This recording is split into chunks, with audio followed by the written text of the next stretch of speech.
Welcome to Misshell, a place where we dive deep into the dark and twisted world of female true crime. Grab a cup of tea and prepare to be shocked and intrigued by these amazing cases. Today we're delving into the chilling tale of Elizabeth Bathory, better known as the Blood Countess. Accused of murdering over 650 young women between 1590 and 1610, she was also rumoured to engage in acts of cannibalism and bathing in the blood of her victims. Despite these shocking accusations, she managed to evade formal punishment and spent her final days under house arrest. Brace yourselves for a journey into the depths of horror and intrigue as we uncover the truth behind one of history's most notorious figures. On August 7, 1560, Elizabeth Bathory was born. She was a member of one of the wealthiest families in the country. Raised in the shadows of her family's dark history, young Elizabeth endured a childhood marred by abuse and trauma. But behind her captivating beauty and sharp intellect lay a darkness that would later consume her. She was the daughter of Baron George VI Bathory and Baroness Anna Bathory, both of aristocratic descent and second-grade cousins. Because the Bathorys often married within their own family, many of them suffered from mental illness or other genetic disorders. Despite her difficult childhood, Elizabeth received a good education, learning to speak several languages and becoming proficient in music and dance while developing a keen interest in science and medicine. She also learned how to manage the family estates and became skilled in horsemanship and hunting. At just 13, Elizabeth's life took a fateful turn when she got engaged to Ferenc Nardasti, a fellow aristocrat. The couple married 2 years later, on May 8, 1575, and settled in Nardasti's family estate. Their union would prove to be anything but conventional, as war and ambition tore them apart, leaving Elizabeth to explore the depths of her darkest desires. The marriage resulted in combined land ownership in both Transylvania and the Kingdom of Hungary. Whispers swirled of torture, mutilation, and even bathing in the blood of her victims. But were these claims the twisted fantasies of a bygone era, or the chilling reality of a woman consumed by her own madness?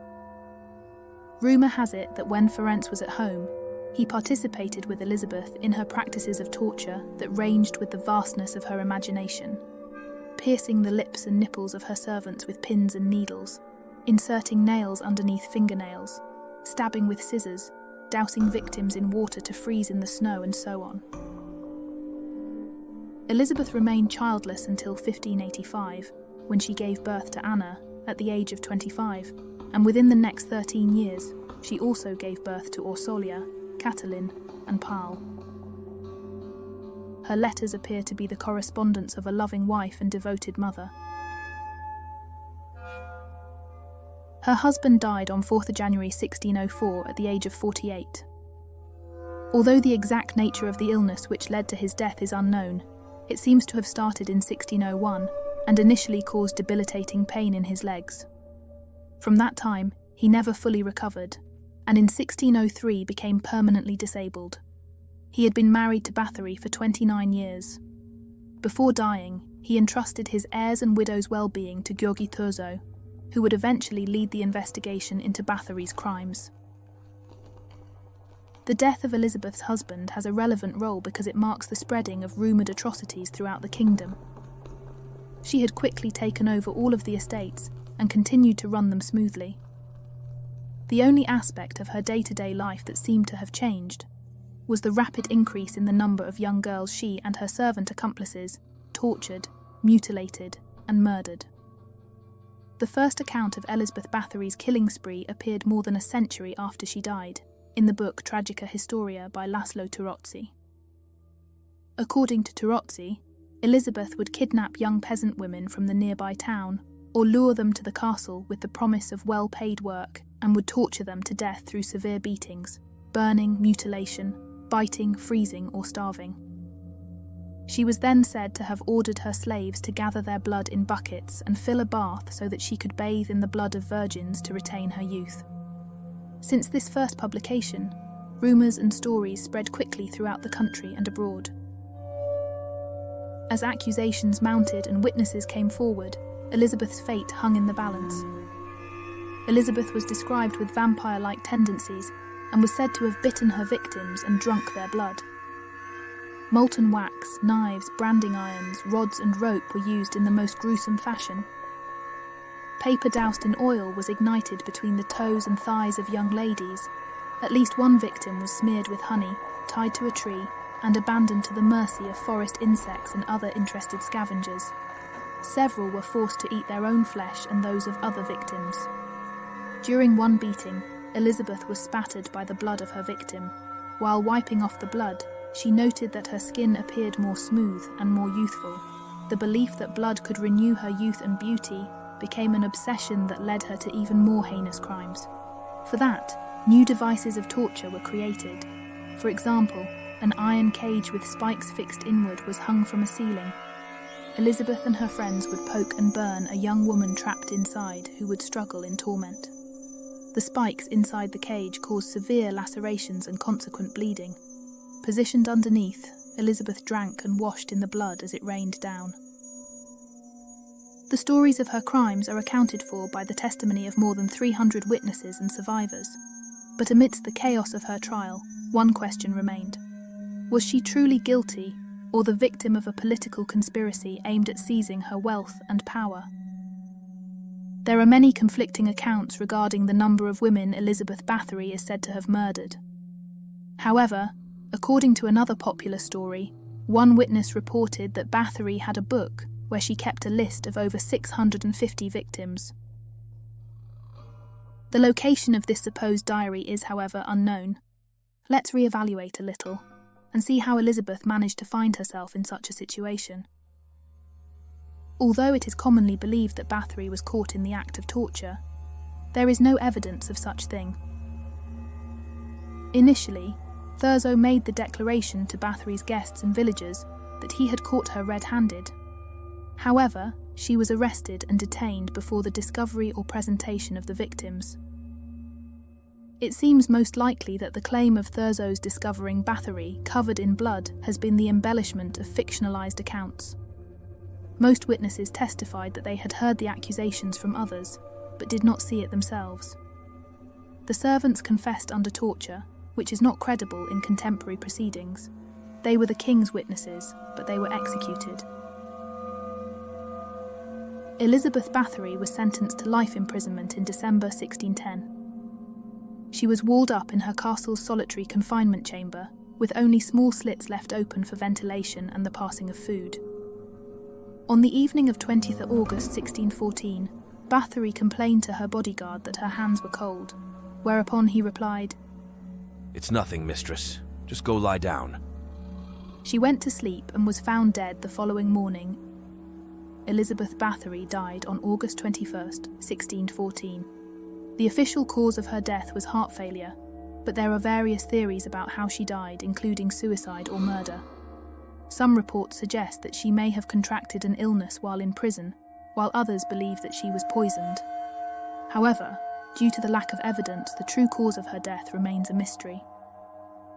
Several historians have argued that far from being a cruel and barbaric killer, Bathory was in fact merely a victim of a conspiracy. The Hungarian professor Laszlo Nagy claimed the accusations and proceedings against Bathory were politically motivated due to her extensive wealth and ownership of large lands in Hungary. It is possible that Bathory's wealth and power made her be perceived as a threat to the leaders of Hungary, whose political landscape was overrun with major rivalries at the time. Bathory appeared to have supported her nephew, Gábor Bathory, ruler of Transylvania and rival to Hungary.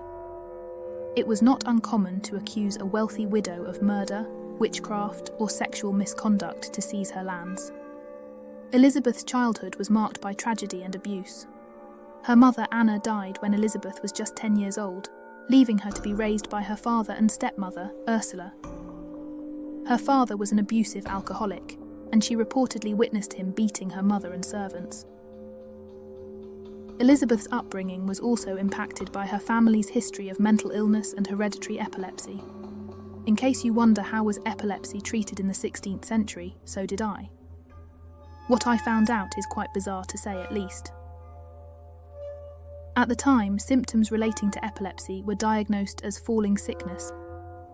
tests, and treatments included rubbing the blood of a non-sufferer on the lips of an epileptic or giving the epileptic a mix of the non-sufferer's blood and a piece of the skull as their episode ended.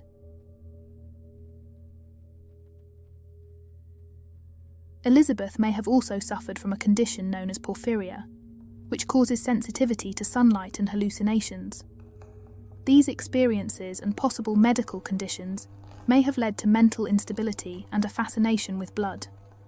This modern-day theory of her having porphyria is based on historical accounts of symptoms that were described about her alleged crimes. However, there is no conclusive evidence to support this theory, since the disorder was not understood or recognized at that time. Another theory is that Elizabeth Bathory may have conducted medical experiments on her victims. According to this theory, she would test different techniques and treatments on her victims to see how their bodies would react to. The case of Elizabeth Bathory has fascinated people for centuries. Many believe that the accusations against her were exaggerated and the result of political plots by her rivals. Others see her as a symbol of aristocratic decadence and the depravity it can lead to. Despite the many different interpretations of her story, Bathory's legacy has maintained a lasting impact on history. Her crimes helped to shape how criminal investigations and trials were conducted in Europe, and her story paved the way for the development of forensic science. Additionally, her story has come to symbolize the dangers of unchecked power and the brutality of the aristocracy. Overall, the story of Elizabeth Bathory continues to fascinate and horrify people to this day. Whether she was a vicious killer or a pawn in a political game, her story has become a cultural touchstone through which we can explore issues of power, violence, and the darker side of human nature. While the truth of her story may never be known, her impact on history and popular culture is undeniable. If you enjoyed this dive into the macabre, make sure to like, share, and subscribe for more intriguing stories from the depths of the human experience.